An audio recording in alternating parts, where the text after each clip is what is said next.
Don't worry, we are friends.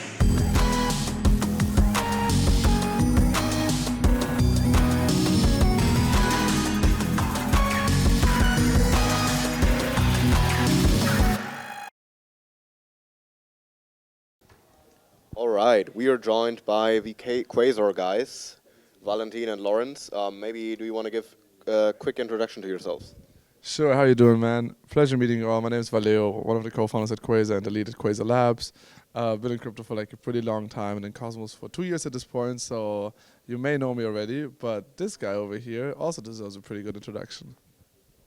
Hey, what's up, guys? I'm Laurens. I'm also one of the co-founders of Quasar and the current CTO. Been in crypto since 2017-ish, building cool products on top of crypto also since around that time, and now building cool stuff in Cosmos together with Quasar since a year and a half, 2 years, something. I can't count. So to those of us who don't know about one of the coolest projects building in Cosmos right now, could you like briefly introduce your product? What you're building? Sure. So we are the first IBC-enabled yield aggregator. Many buzzwords, but what it effectively means is we optimize liquidity positioning in the Cosmos ecosystem, starting with Osmosis. With the CL Vault launch on Osmosis and CL especially, concentrate liquidity, it's much harder to LP profitably because suddenly you have so many ranges you can go in. What Quasar does is it allows you to have a hands-off experience with that and allows strategists to take over that liquidity provisioning, which currently means, in real-world terms, the highest yield on the assets that we are LPing into compared to any other LP strategies or any other strategies in Cosmos without leverage.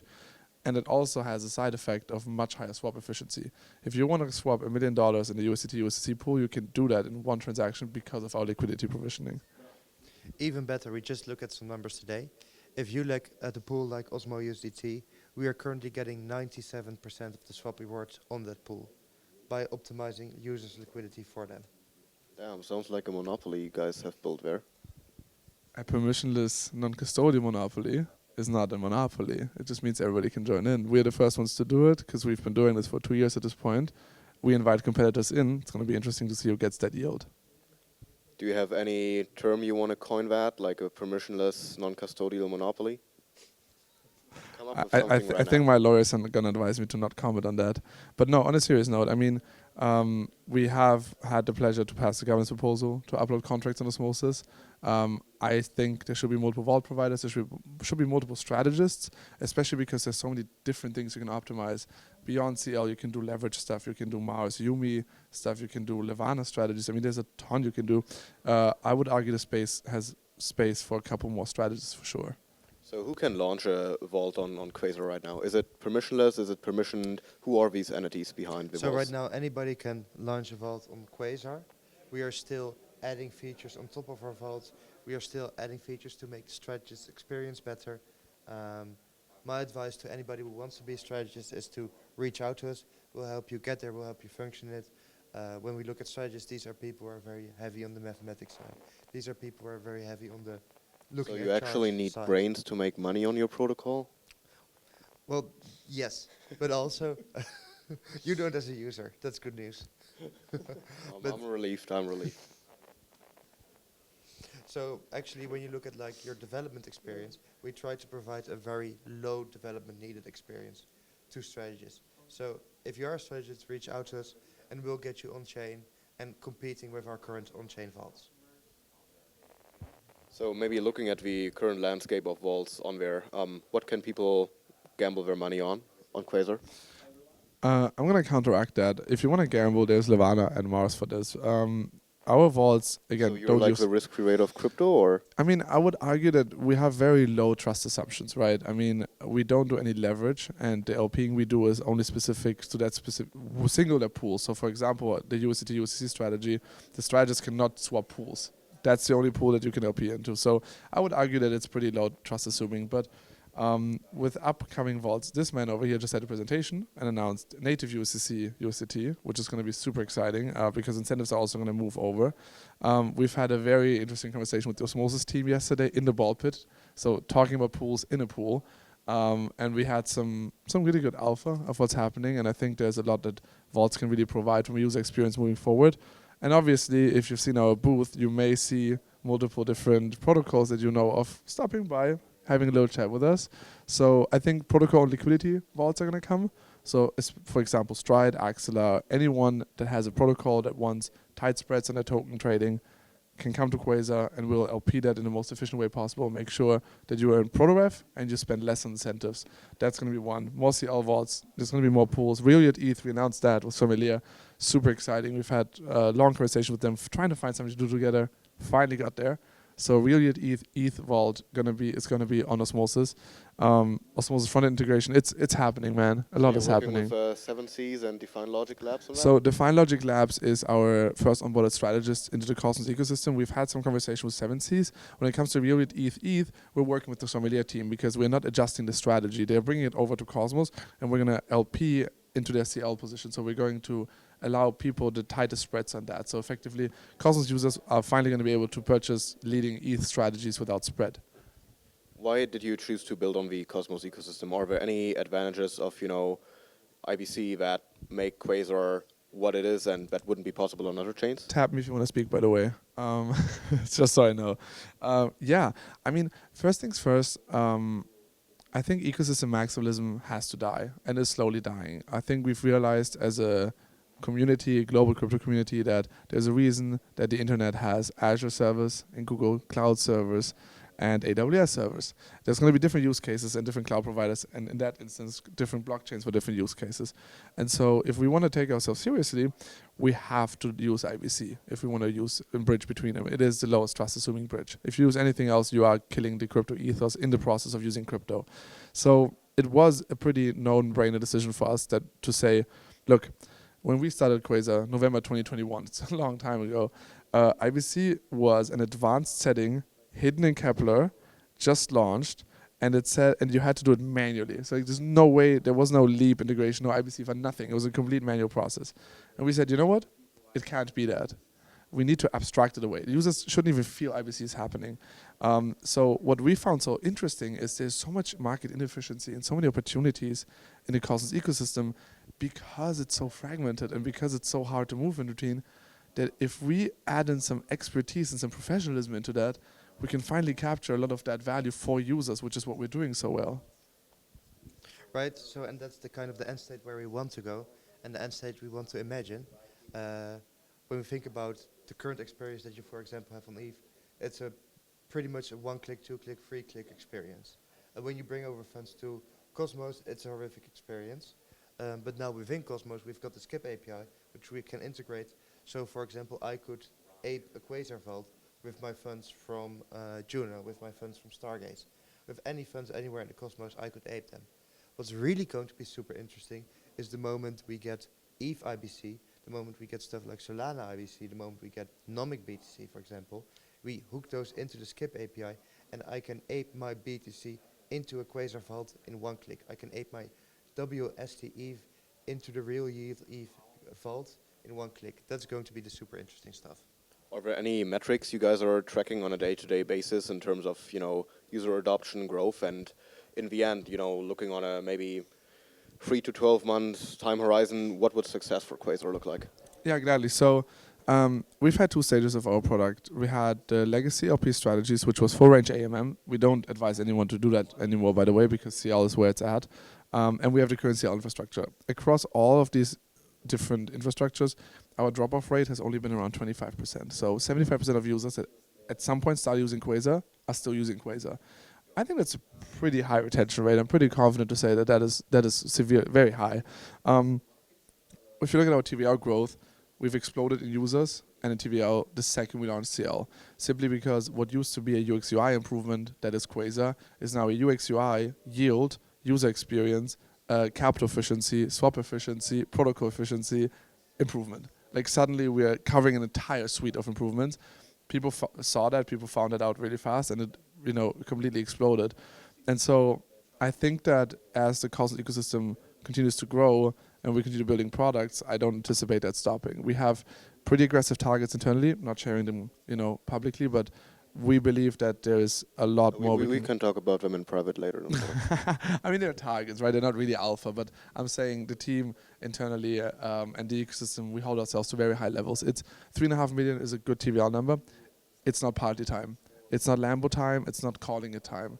This is, if anything, 1% of the way to kind of where we need to go if you really want to change the DeFi landscape and change the Cosmos landscape in a sustainable way. But 1% is 1%. Yeah. So is your thesis that, okay, by making both the UI and, you know, the yield and all of that more attractive, you can also, even though you're pretty much only like a derivative protocol built on something else, you're utilizing the infrastructure and the application that something like Osmosis provides. Do you think that even though you're only sort of a derivative protocol in quotation marks, you can be the ones who might be even able to drive more adoption than these like bottom layer protocols? Yeah, absolutely. So when we think about our users at Quasar, we don't just think about the end user. We don't think about you getting a nicer yield. That's not the goal. Really, there's anything else you're thinking about than me getting a Yancy yield? You might Send want me to your address and want to reevaluate your priorities there, man. Get the cameras. No. So when we think about users as Quasar, we always have 3 points in mind. We've got the end user, we've got the protocol, and we've got the strategist. Those are the 3 people we're serving. And we need to do something better, easier for all 3. Otherwise, a product is not a good product. When we look at our CL vaults, they're serving the protocol Osmosis, they're serving the end user, and they're serving the strategist. I would also add that if you look at legacy Web 2 or even other markets, generally end user or products that face liquidity are the ones that capture liquidity. And as the DeFi market evolves, I think that we're going to get closer to that 33% of global assets that are managed. So if you look at the global landscape, and I mean this literally any single industry in the world, like completely anything of value in the entire world, a third of that is managed by someone for someone. That's $40 trillion. I thought I misread it. I didn't. It's a McKinsey report. It's like 800 pages long.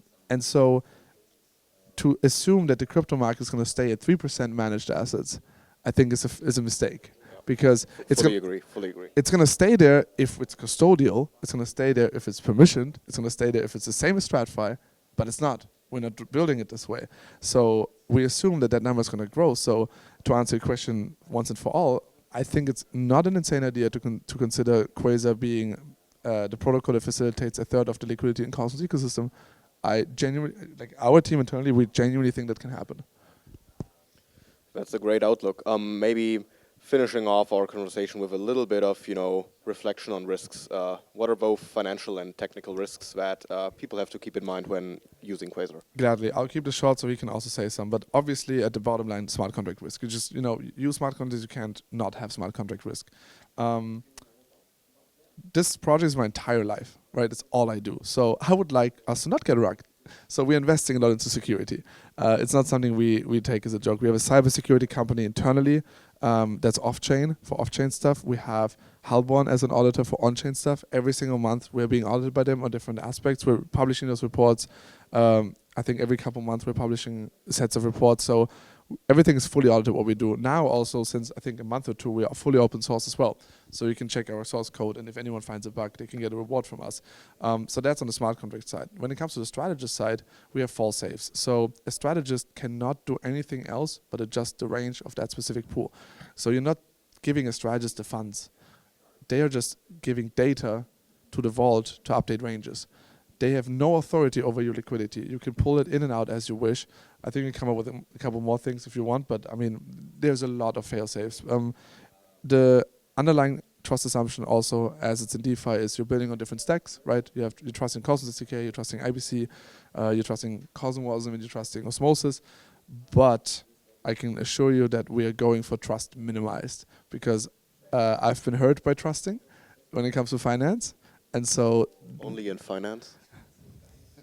You called me out quite well here, but pretty funny, honestly. Yeah, but a specific finance in monetary sense, not emotionally.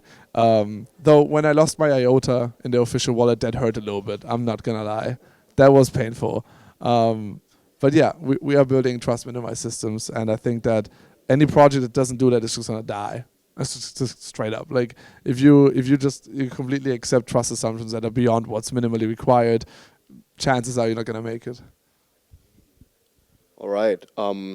Yeah, I think that was a great conversation. Where can people follow up with you both personally and with your project. Any like other interviews or podcasts you recorded during Cosmos where you leaked some alpha that people should definitely check out? So for the real alpha, check out my keynote talk I just did on the main stage. Some alpha in there that's not even on the slides, so actually listen to it. You can find me on Twitter at 0xLawrence. I'll take over the marketing part. Quasar.fi on Twitter. My Twitter is Valeo777, or just scroll our Twitter. I'm being reposted at some point.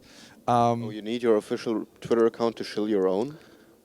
Can you stop hurting my feelings? No. Okay. Cut the cameras. No. So yeah, Twitter is kind of like the best thing to be in touch with us. I miss the German banter. Thanks for bringing that back. I miss the sarcasm. It's been a while since I've been in Germany. I appreciate it. Danke. Gerne. But yeah, you can find out most about Twitter. Quasar.fi is the website. I recorded multiple podcasts here. I genuinely cannot name all of them, but like there's been Coindesk Turkey. There's been I was on a podcast by Seb, so Interop podcast, I think last week. Yeah, big fan of that one. Seb is going deep. Like he definitely researches his stuff, which is super awesome. So I recommend you check that out. I had a keynote on the first day, right after Sunny. So when the Byzantine general goes away and the guy from Byzantine comes, that's when I'm speaking. So you should check out that conversation. Yeah, I think that's about it, man. Where can they find Frens? Well, Frens Validator on Twitter, Frens Validator on YouTube, and friends.army is our website. There you It was go. a great talk. Really enjoyed having you guys on here. A lot of humor, not only alpha, but it was also entertaining. I hope for our audience as well. And yeah, see you guys around. Thanks. Awesome, thanks.